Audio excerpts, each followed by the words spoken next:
All right, so we are talking about you coming in and understanding what the regulations are on the network, and these are the courses that we run as Alpha and Omega Careers. To carry on with this, we're saying we run the following courses that you can contact us with: the MV substation maintenance, testing, and condition monitoring, operating and fault finding on the reticulation networks, that is the lines feeding from the substations that go to our customer base. We have a set of 15 modules on construction principles of MV and LV networks. Now, this is very important. It's quite an intensive training program. It takes up to 3 months for you to do this, but we would identify what courses you can do and do them slowly, one at a time, or a batch at a time. We will work it according to what our clients want, and they are important. That QCTO qualification, at the end of it, you get a certificate. You do a trade test and become an electrical line mechanic when you do those courses. And then obviously we also do operating and fault finding on low voltage networks, and to how do you do work on energized low voltage systems. All right, so let's go into the course. Overview, the introduction to operating regulations for high voltage systems. We're going to look at in detail the background of the Occupational Health and Safety Act and how your company operating regulation systems, how do you comply to that? The dangers of electricity in this HV environment. We're going to look at the roles and responsibilities of both the employer and the employees, according to the regulations, that is. Then when the company sets up their own regulation book, which needs to be in alignment with the OSH Act, then we would look at what are the contents of the regulation book. How do you go about ensuring that you are meeting all the requirements and didn't omit some important parts that, should there be an accident or a fatality, you would have been able to say, we have identified what those risks were according to what the OSH Act said, and the steps we've taken on how to manage those risks. Then we look at steps on when you're working on apparatus in an HV environment, what are the different steps? We're going to specifically look at designated officials. Who are the people in this HV environment? What is our responsibility towards them and theirs to ours? And what the regulation says about that. Now, your regulation book will cover all the normal situations. So what happens when I want to switch off a transformer? What happens when I want to shift load from one network breaker to the other? If a tree falls on a line, and so on. Now, when there's an abnormal situation that arises on the network, how exactly must the operator or you, the worker, what are your legal responsibilities in this here? And we would look at that. One of them is emergency switching, and we will talk about that. All right, so why should we have regulations? Why are we doing this course, and why is the government insisting that we should have a set of regulations in which we would be able to comply to and make sure that we can get all our activities. I'm just going to try and move this up a little bit. Yeah. Our activities done in this environment, okay? So electricity, like all other things, has its own characteristics, which we cannot change. And those characteristics offer inherent dangers, which we need to guard against ourselves, okay? Electricity, we're going to look at some of those characteristics and why it is so dangerous in our environment.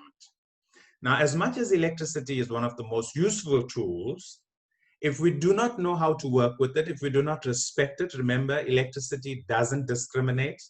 If you step out of line, if you didn't follow the rules, if you didn't follow the regulations and work within the confines of what the engineers and the manufacturers has specified, it will hurt you to a point of a fatality. And so with that in mind, let's have a look and see what we can look at why this is so important. So when we look at this video on the side, I'm going to show you some images of what happens to people that didn't follow the regulations. All right. Here's somebody that went to work this morning and didn't follow the regulations, and look at the condition of this body. I mean, somebody's dad went to work, somebody's husband went to work this morning and he ain't coming home. And you're going to have to identify with this body. Here's somebody that wasn't unaware or oblivious to the fact that you had light power above the train, made contact with it, and its history. Here's somebody again working with power, made contact, and these are the consequences for people not abiding by the regulations. And government says, look at this arc. We're going to talk about an arc just now in quite detail. That is serious stuff. And government is saying, listen, when you send people to work on the network, on an HV network, are you sure they are aware of the dangers associated with this work? Are you sure that they know how to manage the risks in that environment? And that is why you are on training. That is why you want to go for the training. Government is saying we need to take responsibility.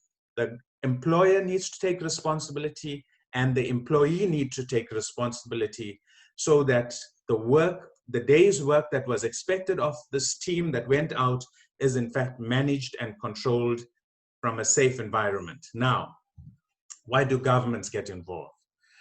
Well, every time you have an accident or an incident like that on the street, if you have an accident on the road and somebody dies, police have to get there.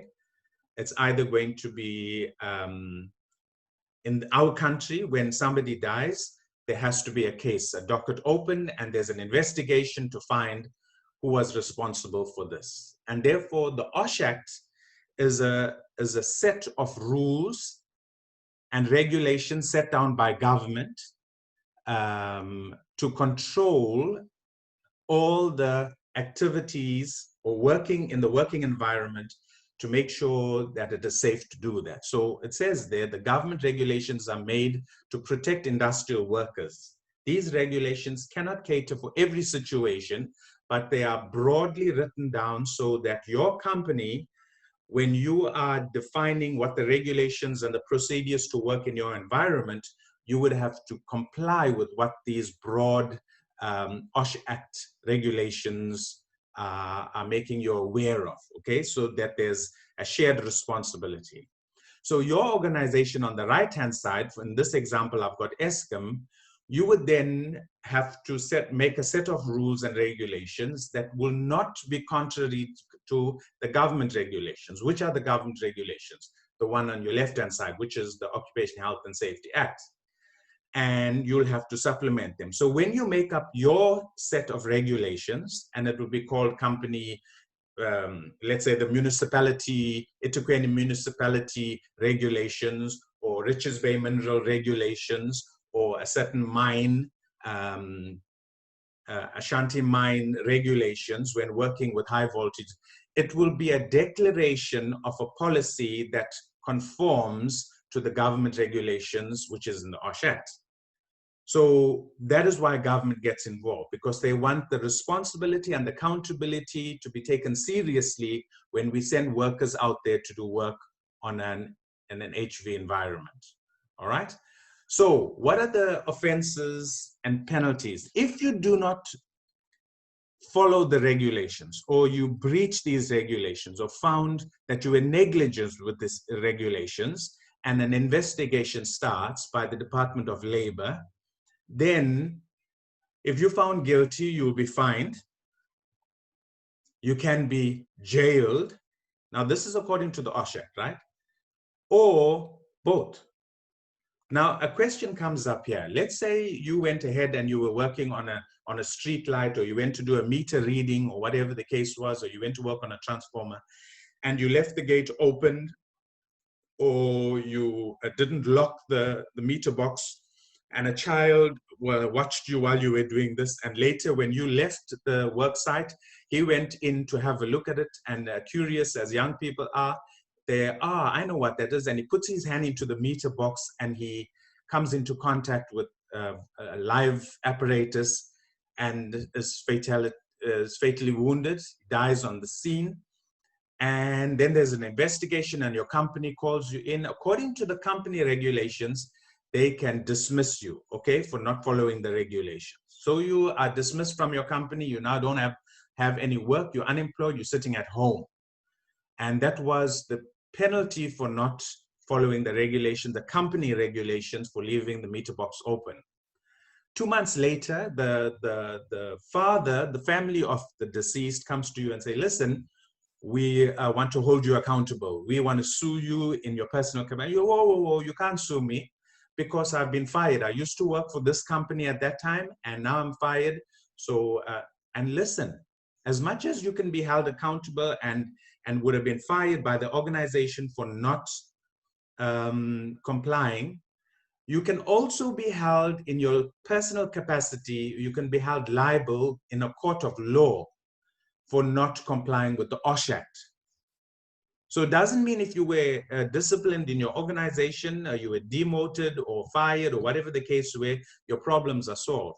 There are two sets of regulations, your company regulation and the OSH Act, and you have to comply to both of them, all right? So what are the roles and responsibilities of the employer then? If you are going to be held responsible, then what is the responsibility of the employer? According to the OSH Act, section 8.1, every employer shall provide and maintain, as far as reasonably practicably, a safe working environment for you, the worker. Now, how does he go about making sure that the work is safe? One of the ways, he will send you on training and get you authorized to be made aware of the dangers associated with the work that you do. With that authorization comes, he has to make sure that you have the appropriate personal protective equipment, the correct tools and equipment that comply to the manufacturer's specification, that comply to the regulations, so you can do your work safely. That's his responsibility. So as the employer, he will make sure, and government will hold him responsible. So if you go to do work that you haven't been trained to do and you're not authorized to do, your employer can be held accountable for that. So that is why your employer has to train, the employer has to train the employees and make sure that they are fully equipped to do the work safely. But the responsibility is also carried on to the employee. What are the regulations or what are the responsibilities of the employee in terms of the OSH Act? Number one, he must take care for the health and safety of himself and others. Who's others in the situation? It could be his co-workers. It could be the customer that he's working on the premises and the public that will go by. So the OSH Act is holding you accountable for not only your safety, you must take care that other people that will come close to this environment, HV environment, that it is in fact safe for them also to work on. You have to obey all the safety rules. Which rules? Laid down by the employer or anyone authorized by the employer. It could be your safety rep, it could be your risk manager, it could be the safety department. Whatever department will then give you a set of rules to follow, you have to comply to those. Should you see an unsafe act or condition, so something, oil is leaking from the transformer, or there's low-lying conductors, or a taxi came in, or a vehicle came and knocked into one of your boxes, your RMUs, one of your boxes that you have that houses the electricity in it, and it's now an unsafe condition, you have to respond to that immediately and report it to the personnel in your department, okay? And make it safe as required. And finally, you have to carry out any lawful order given to you by the employer or by government, or as long as it's lawful. That means lock every box, make sure that your tools on your bakkie are strapped down or locked in a certain condition. You have to follow those orders. If you fail to do any of these, you'll be fined, jailed, or both, the previous slide that I showed you, okay? So now, why is all this hana about the regulations? Because electricity is very dangerous. And how dangerous it is? First of all, electricity can jump a gap.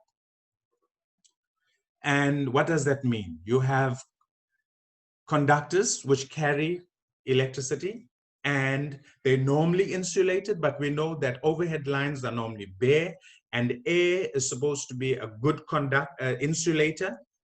But if you breach that clearance, conductor to conductor, if you come up close enough with your ladder or you come into close proximity, electricity can jump. As the slide is showing you here, as this picture is showing you, he got his multimeter, his tester, between two live components. And because these are conductive, there's an arc. Now this arc rises to extremely high temperatures. And I'm just going to give you a very brief example of this, or an analogy for you to understand how dangerous this arc is. Do you think it'll be about 100 degrees Celsius? How hot is that? All right, let's put water into a kettle and boil it. And at what temperature does water boil? At 100 degrees Celsius. So if I took the water, if I put my hand into a boiling pot of water, into the kettle of water, what would happen to your hand? It would be seriously burnt, okay? In boiling water at 100 degrees Celsius. Now, if I pour that boiling water on metal, what effect does it have onto the metal? Absolutely nothing, because metal is a very hard, very steady structured material, and 100 degrees does nothing to it. However, if you understand the concept of welding, you then use an arc with a live and a negative, and you deliberately create an arc, and you then bring these metal together. That temperature of that arc will physically melt the metal, and when it cools down, they become one. That's how dangerous, that's how hot that arc temperature is. So that goes up to plus 2,500 degrees Celsius. Guys, this is not playing, okay? So those arcs that you see can be extremely dangerous. Now, I found a very mild photograph to show you what that arc can do. This was only a damage to somebody's body by the arc, all right?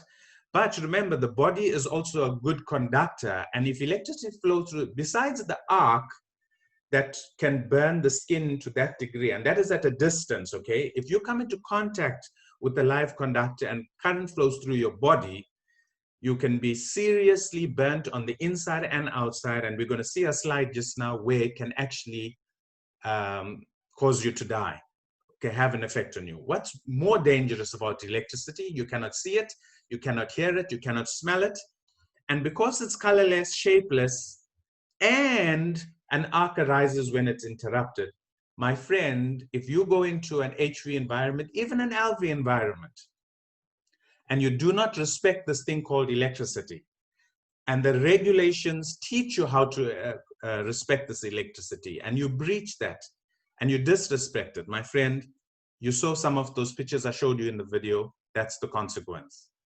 Now, let's have a look and see what happens to the human body when current flows through it. By the way, what kills? Current or voltage? It's not voltage. I can hold a battery in my hand and nothing happens.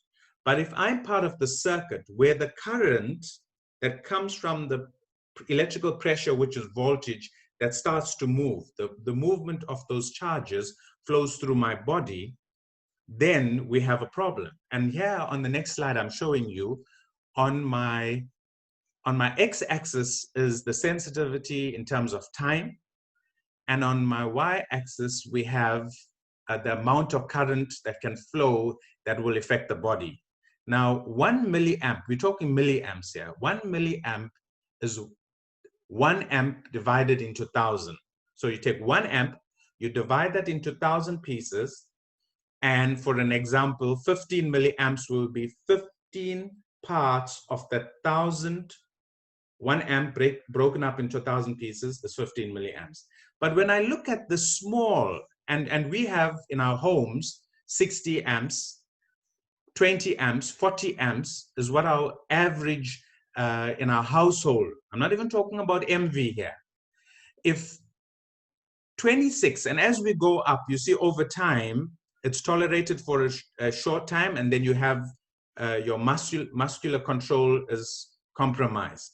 As you go higher on the leakage current that will flow through your body, it's serious discomfort and loss of that control. Then as you go up, increased possibility of electrical shock. And what happens is, even if you touch a live conductor, your hand will freeze over it. So even if you're trying to release your hand, you wouldn't be able to release it. So if you're holding onto this conductor and your control closes over it, when you're trying to release your hand, it's not going to happen because this electricity confines that muscular control. At 26 milliamps is where you are starting to get into the serious part of losing control of your body. Anything, that's why we have our earth leakage units trip at 25 to 30 milliamps. Anything above that, coming up to about 100 milliamps, is still nothing. A tenth of 1 amp will cause a cardiac arrest and you can die. So my friends, this is a very serious thing for us to consider how dangerous electricity is. So when you're putting your regulation book together in your company, and if you have it, they have to comply. And again, I'm using Eskom as an example because I was an Eskom employee. I worked in the field as an field electrician and a technician. We had to work in this environment and I understand this. So the Eskom example here and your own company regulation book, sorry, will have to cover definitions, the control of the power system, access, keys. If you have keys, then you must have locks, operating principles and practices. How do you go about working in this environment? Abnormal conditions. If your company allows you, if the government ticket employee, your government ticket holder in your company advises that work can be done on a live system, then there's regulations to follow and a work permit system. And then your annexures will look at examples of or templates of how you'll be able to use or comply to these regulations. But let's look at this in detail. So definitions. Why do we have to have definitions in our regulation book? I can tell you it's off. The word off. When I say the power is off, according to you, it's off, no power is flowing. But that we may have different understandings of what the word off is, or isolate, or close. What does the word close mean? Or what does the word danger mean? So when you have definitions, definitions will ensure there's no misunderstanding or ambiguity to any terminology that we use. So when we have definitions, we come to a common understanding what we're talking about. Then you have the second part of your regulation book, which will be control of the power system. Control. Now somebody needs to have control in terms of if everybody have access to it and climb a pole and open a box and switch off a breaker and so on, you would find that there could be a lot of accidents or misunderstanding happening. I switched it off and you come in there and you say, oh, this thing must have tripped by mistake, and you go and switch it on, and there could be serious problems. So the control officer, in this case, we call him the controller, has the full control over the power system. So for you to work on any HV network, you have to get permission from a control officer. Later on in the slides, I'll show you what it is that the responsibility of the control officers and how he gives us permission to work on that and what are the restrictions of that. So there's definite control of the power system, which you would learn in detail as you're going through it. Access, allowing somebody into a certain environment. The regulations must relate to persons who are authorized to enter into 3 areas: restricted areas, prohibited areas, and live chambers. Now I'm going to show it to you here. This is a restricted area. As you can see in the photograph, there's no direct contact with live LV or MV components. However, we do not want an unauthorized person walking through here. He gets curious, he walks in here, he looks at the switch. This looks like a red switch. Let me see what it does. Click. And he then switches off something or switches on something. And so for the safety of our network and the safety of our infrastructure, we have to control this area called a restricted area. Then we have a prohibited area. Now you can see just in the photograph that we have high voltage equipment close by, but it must not be able, a prohibited area, the definition says there is MV or HV equipment around, but you cannot make contact with it from ground level.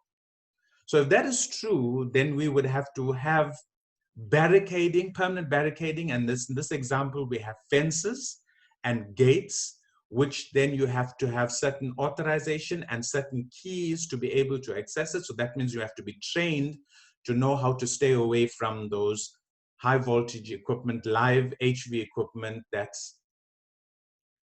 can be or cannot be accessed on ground level, but can be accessed above ground level. And then we go to a live chamber, which is the most dangerous of the three. And here we can see that it can be possible that someone can make inadvertent contact or by mistake come into contact with live HV apparatus. And so the restrictions are managed through access.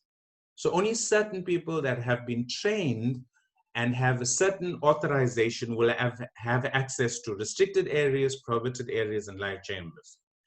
And to do that, the regulation says we have to have locks and keys that manage this access. So here in the regulation, it says the OSH Act is clear about the responsibility to those who possess the keys. When you go through the in-depth training on access control, which I told you, you have responsible person and authorized person, you will know what are your responsibilities and how do you get access to a restricted area. What is your responsibilities when I get into the restricted area?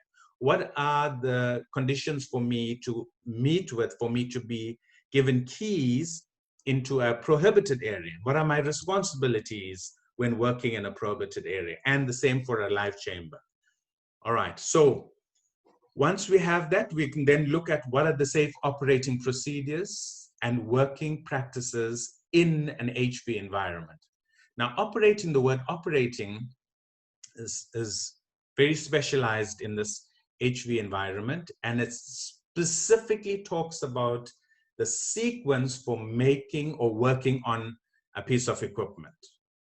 All right, there's a sequence. When I talk about operating later on, you'll also realize that there is, we have to make it safe to work on. And that sequence goes as switching. So the appointed operator has to switch. What's the definition of switching? Opening and closing of breakers. What is a breaker? The definition of a breaker is a device designed to make or break a circuit under normal and abnormal conditions.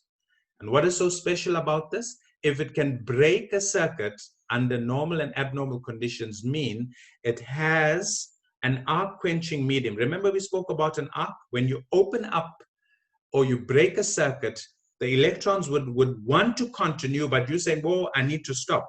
So when I open it, there's an arc that develops between those contacts. And the breaker is designed to quench that arc safely so that it actually quench means is to stop or prohibit that arc and those high temperatures that we spoke about exceeding 2,500 degrees Celsius, where it quenches it and it restricts the dangers of that arc. So the operator here in number 5, operating sequence, he has to first open a breaker safely. Then number 2, he says he must isolate.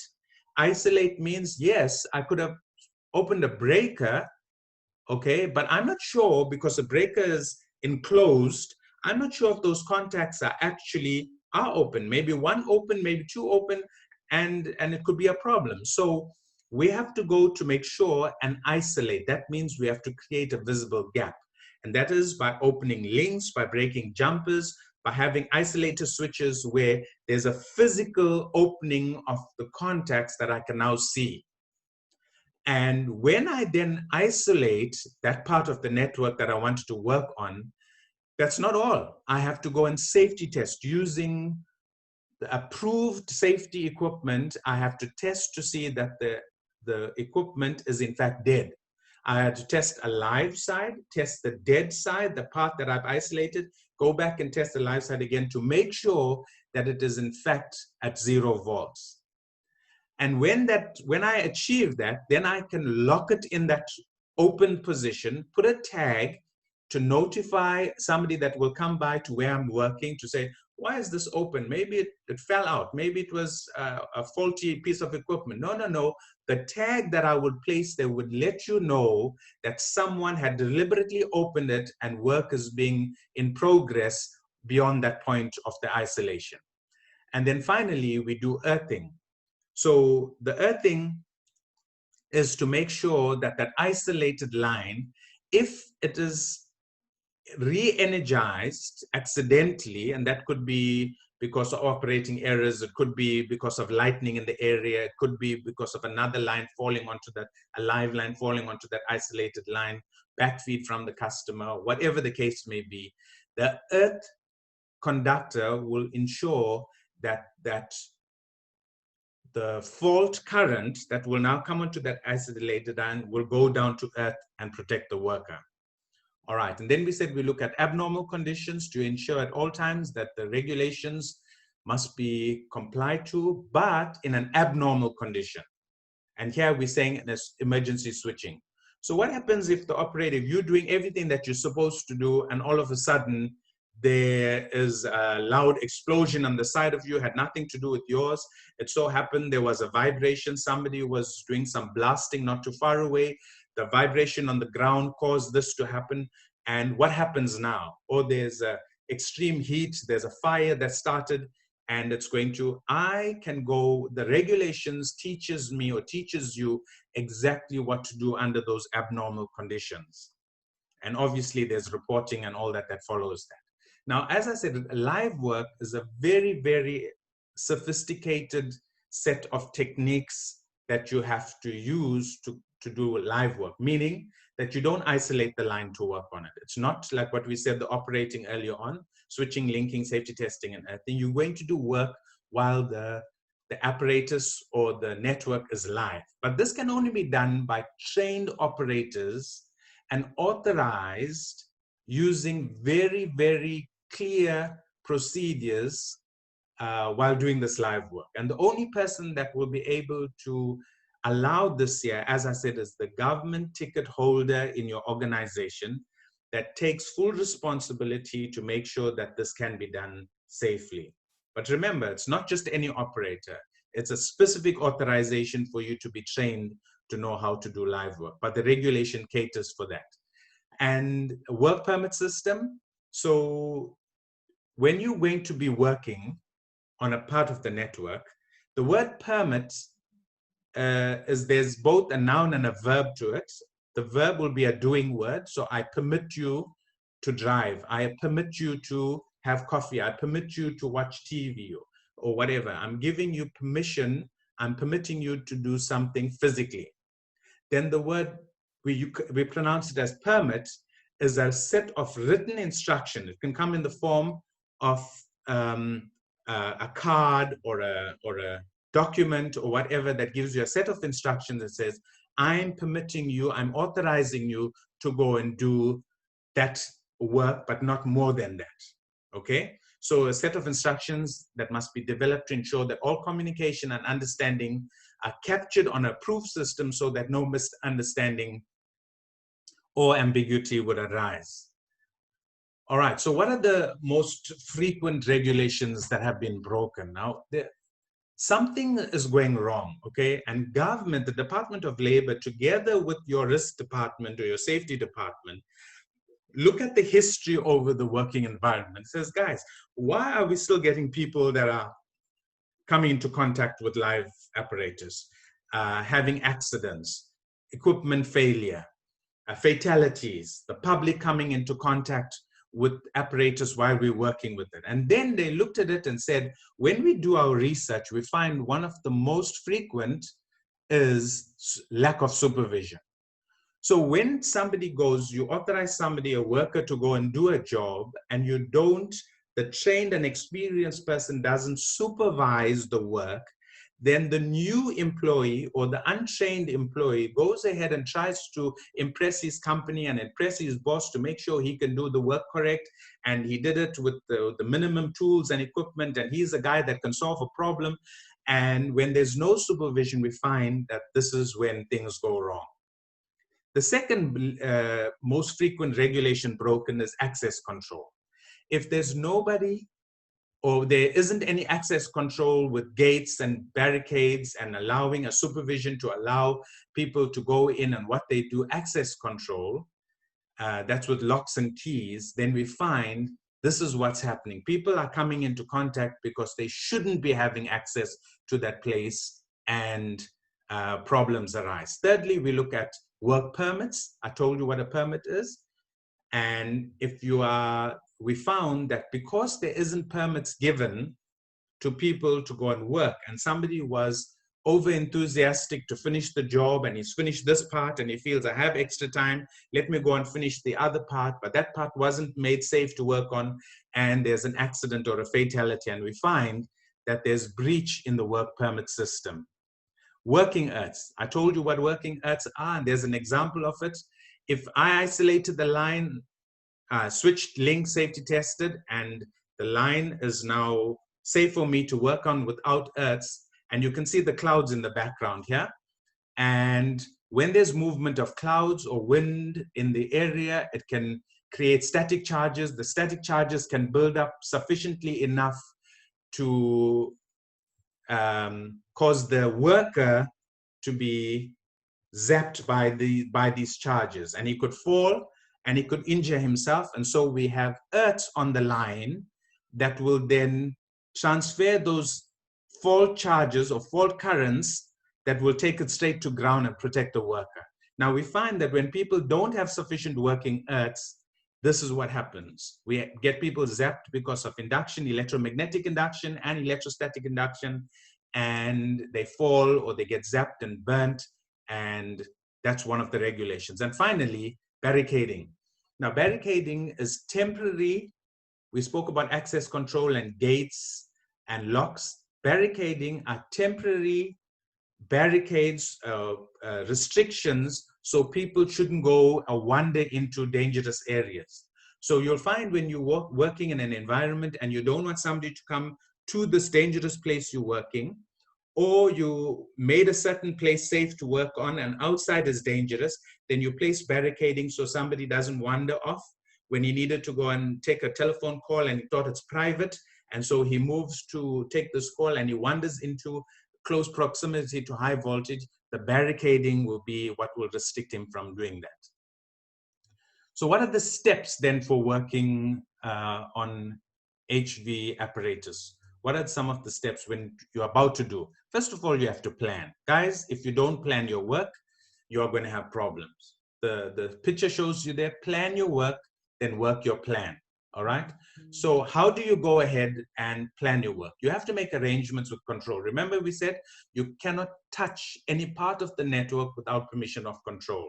Control will tell you when and what section of it is giving it to you and what you can do with it. And there must be a clear understanding between you and control for you to work on. You must also notify the customers where possible that you're working on that network, on their part of the system. And they mustn't go and put on generators, and you need to have a clear understanding. Remember, we spoke about definitions, and so there's no ambiguity.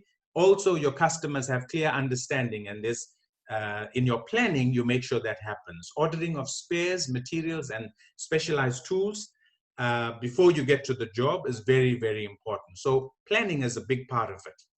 Remember what I said operating was? Okay. An appointed operator who was trained and authorized in writing to be able to do switching, linking, safety testing, and earthing. Only the authorized person can do that. You as the responsible person or the worker, you can't decide, I'm going to go and switch this off. And then he has been trained. And besides that, for him to get permission to actually switch off, he had to go to control. And for him to get the control officer to listen to him, the control officer has to confirm his authorization that he is authorized to do that, to make the apparatus safe to work on.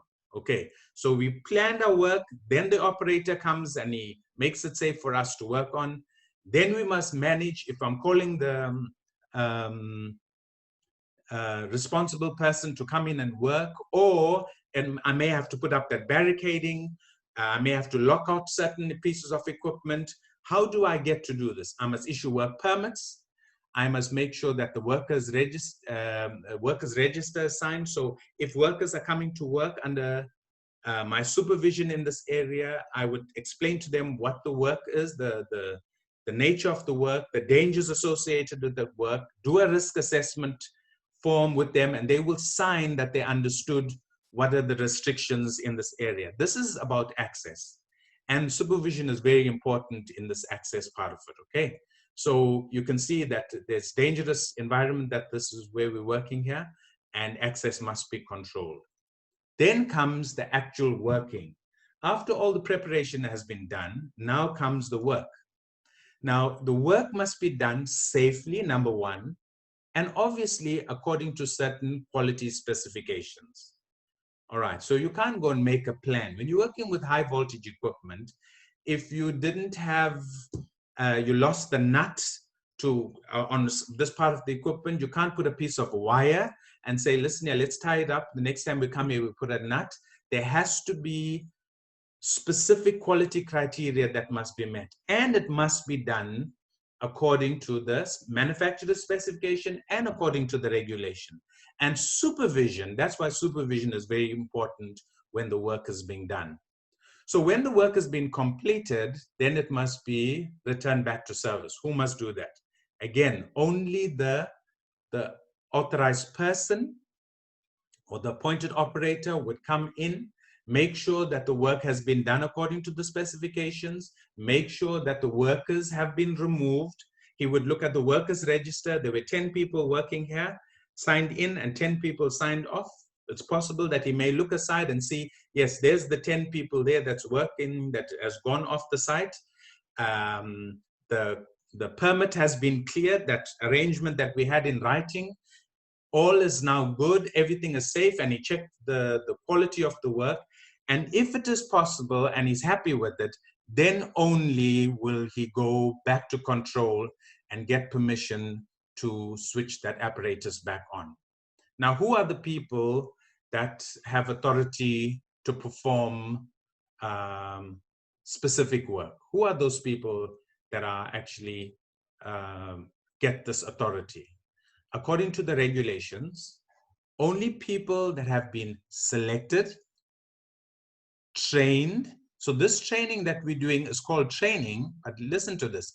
I don't give you an assessment at the end of this. So if you want to be authorized, you have to come in, do the training, and then I must assess you both theoretically and practically to make sure that you have understood and you can comply with what we spoke about, and you can do it safely. Then only will you be found competent in writing. Then only you will be authorized to do certain tasks. All right. So there's a whole process. This online training that we're doing is an introduction to the other training. And when you need that training, you will have to go through via your employer. You would have to go and find the service provider like Alpha and Omega or somebody else in your environment, in your area, to be able to be selected, trained, assessed, both theoretically and practically, and then given a certificate. Then only your employer and the government says, yes, that person can go ahead and be able to be authorized. So who are the people that we're talking about? Number one, we spoke about the control officer, who's in charge of the network. He also has to be selected, trained, tested, and found competent in writing to do that job. He has to know exactly what happens on the network. We have the appointed operator. We spoke about this guy who is appointed or authorized to do operating. Can you tell me what operating is? You remember? There's a sequence that we spoke about. First, he has to switch. And what's switching? Opening and closing of breakers. So there's switching to be done.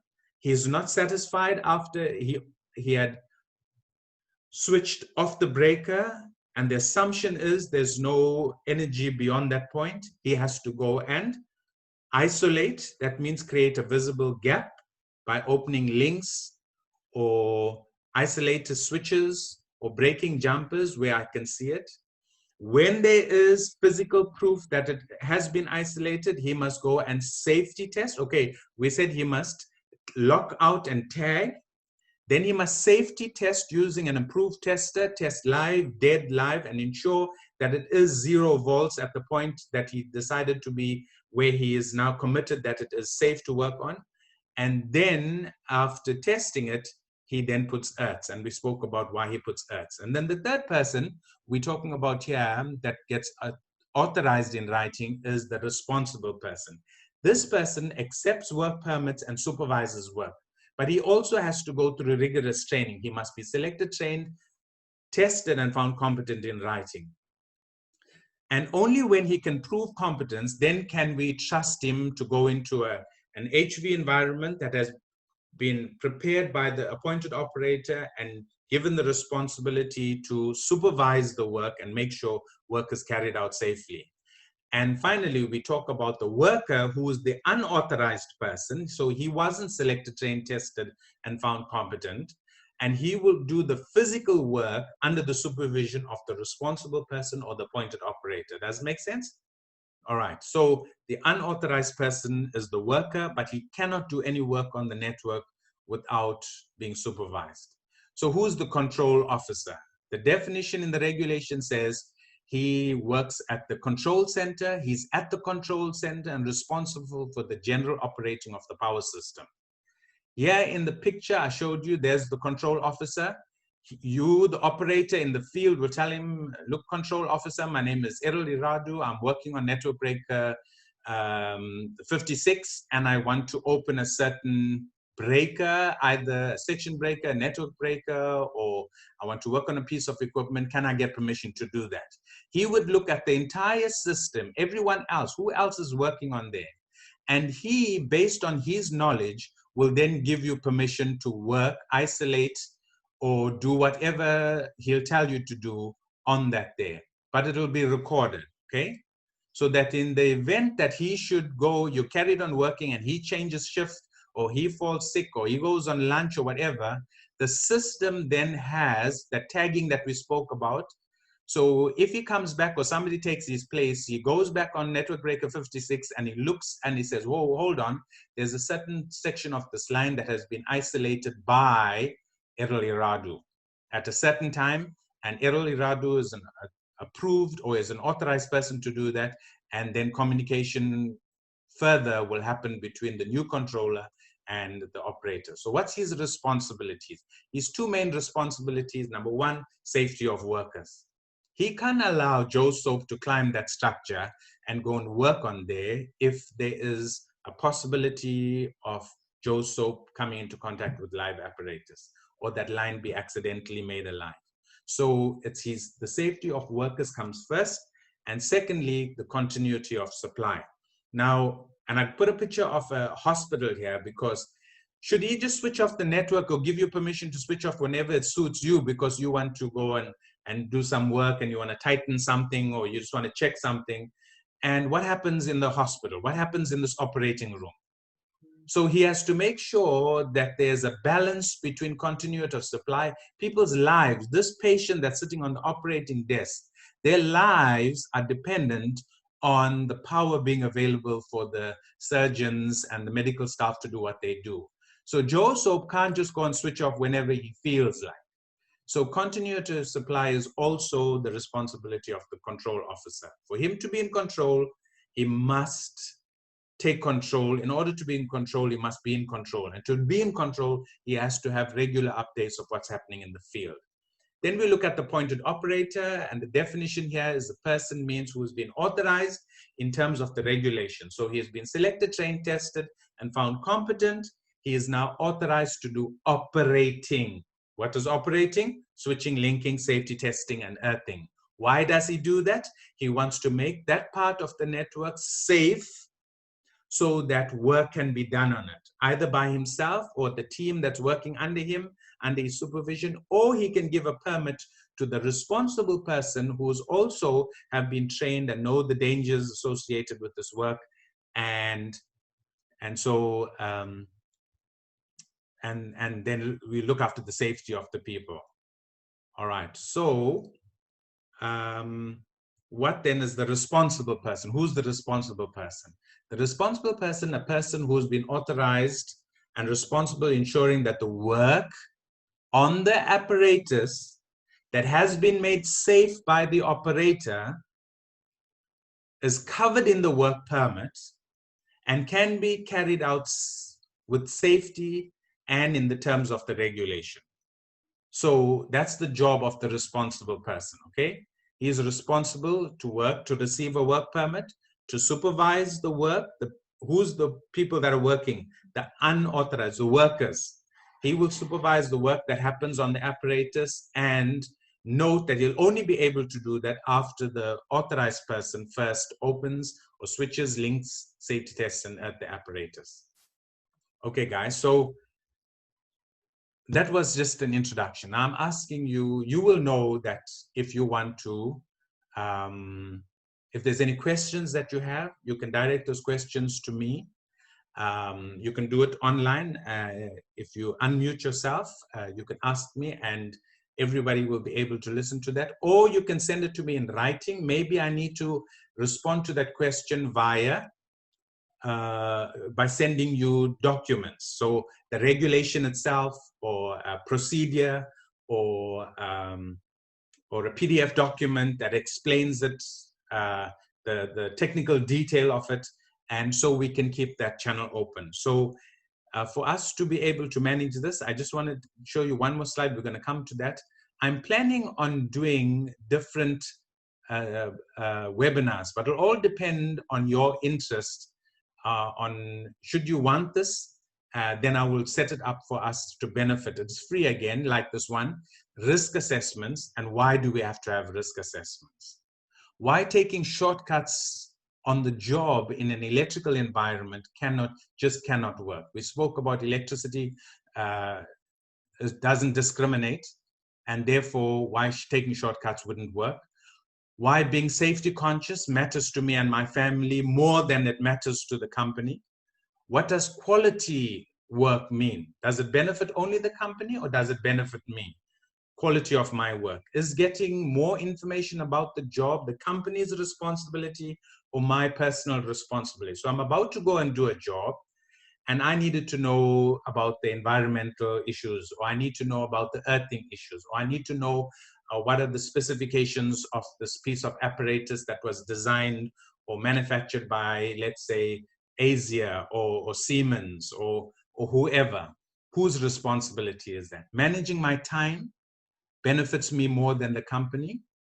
Trust is earned. When we talking about high voltage equipment and what the regulations say, should I be trusting the control officer? Should the control officer trust me? If I'm the appointed operator that makes the apparatus safe to work on and I give a permit to the responsible person, should he trust me that it's safe? Should I trust him that he made it safe? And so trust is earned, and we have to look at it in terms of our work, how, and we can do a training, a free training on that and how we can do that. What does honesty mean in this difficult work environment? Honesty, guys, unfortunately today there are so many restrictions when it comes to our work. We're talking about, people taking handouts from the customer. Look, I'll pay you 200 and bypass my meter. Or you know what, I need to tap into the network. Or listen here, my company sent me to do this and I didn't take the right equipment. And so I made a plan and I used something else on the job. That is not honesty. Trust and honesty work hand in hand, and we'd look at that. How do I become a supervisor in my company? What are the requirements? Remember, supervisor is a responsible person. And if I want to grow in my company, what should I be doing so my company would recognize me as a supervisor? And lastly, why my company should not let me go? Am I such a valuable asset to my company? How do I become that asset? And if I do become that asset, my company will invest in my training, and I will then make sure that there's no comebacks, there's no breaches in the safety requirements, there's no breaches in the OSH Act, and it's a win-win for me and my company, right? So if you respond to me, I say, yeah, confirm your interest by sending an email to Errol at that address. And then I will be able to prioritize which of the courses that most people are interested in. And I will then set up those free webinar trainings for you. All right, so again, I'm showing you what are those courses we do. As Alpha and Omega, both online and classroom. Remember, if it has to be practical, then we can come to your site and do it. Or we can go to the actual job that you're doing. QCTO allows us to do the practicals on site, provided it is done under the supervision of an authorized person, and I am, or an authorized person in your company to give us access, and your practical and your assessment can be done on site. So here's my details. You can take it down.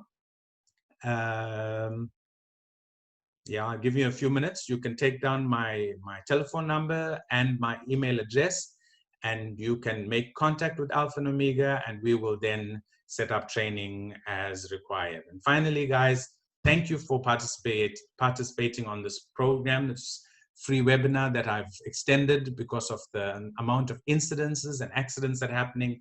And I want you to be safe and grow in your work environment. And hopefully we can do more training in the future. If you think education is expensive, consider the cost of ignorance. And guys, I can't tell you enough what that means. So I want to say thank you and goodbye until the next time we meet. Thank you very much. Bye-bye.